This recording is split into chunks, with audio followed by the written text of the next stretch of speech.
Arjun said, "O Shri Krishna, you praised Karm Sanyas, the path of renunciation of actions, and you also advised to do Karm Yoga, work with devotion. Please tell me decisively which of the two is more beneficial."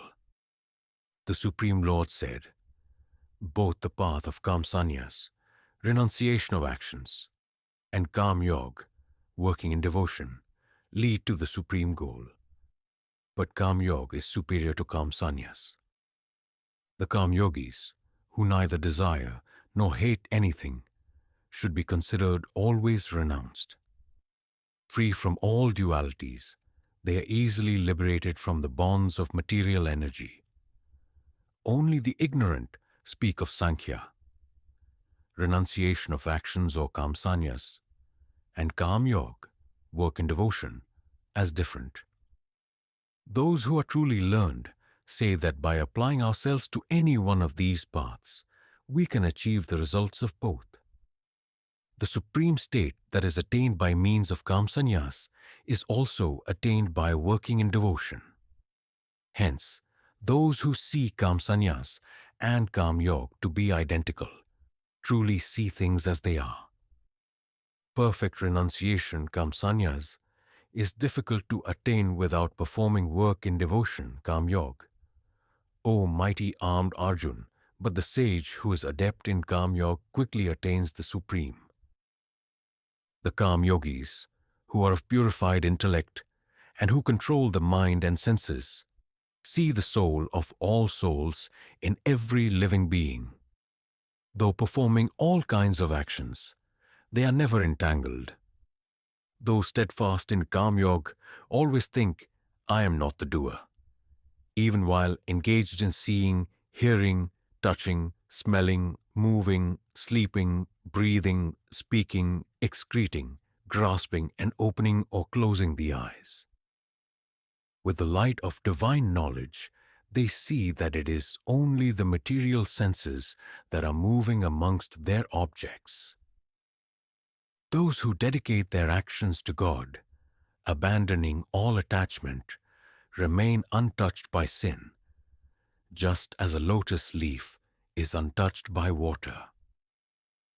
The yogis, while giving up attachment, perform actions with their body, senses, mind, and intellect, only for the purpose of self-purification, offering the results of all activities to God. The Karm Yogis attain everlasting peace, whereas those who, being impelled by their desires, work with a selfish motive become entangled because they are attached to the fruits of their actions. The embodied beings, who are self-controlled and detached, reside happily in the city of 9 gates, free from thoughts that they are the doers or the cause of anything. Neither the sense of doership nor the nature of actions comes from God, nor does He create the fruits of actions. All this is enacted by the modes of material nature, gunas.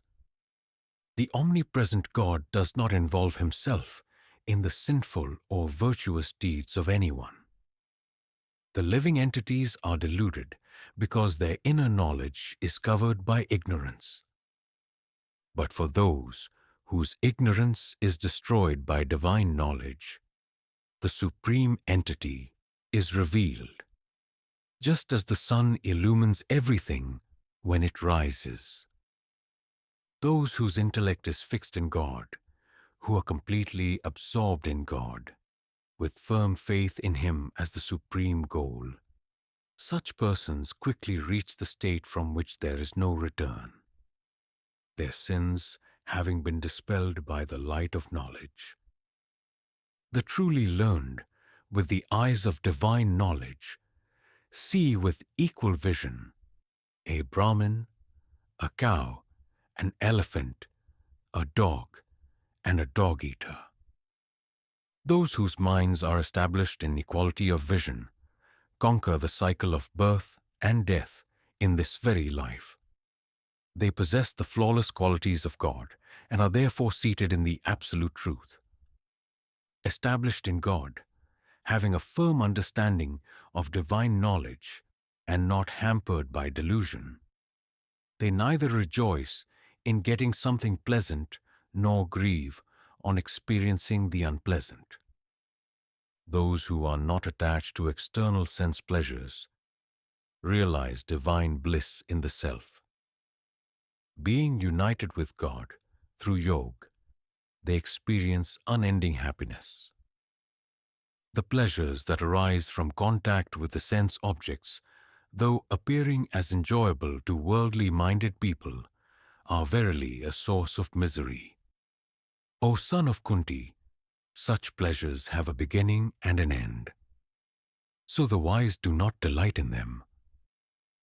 Those persons are yogis, who before giving up the body are able to check the forces of desire and anger, and they alone are happy.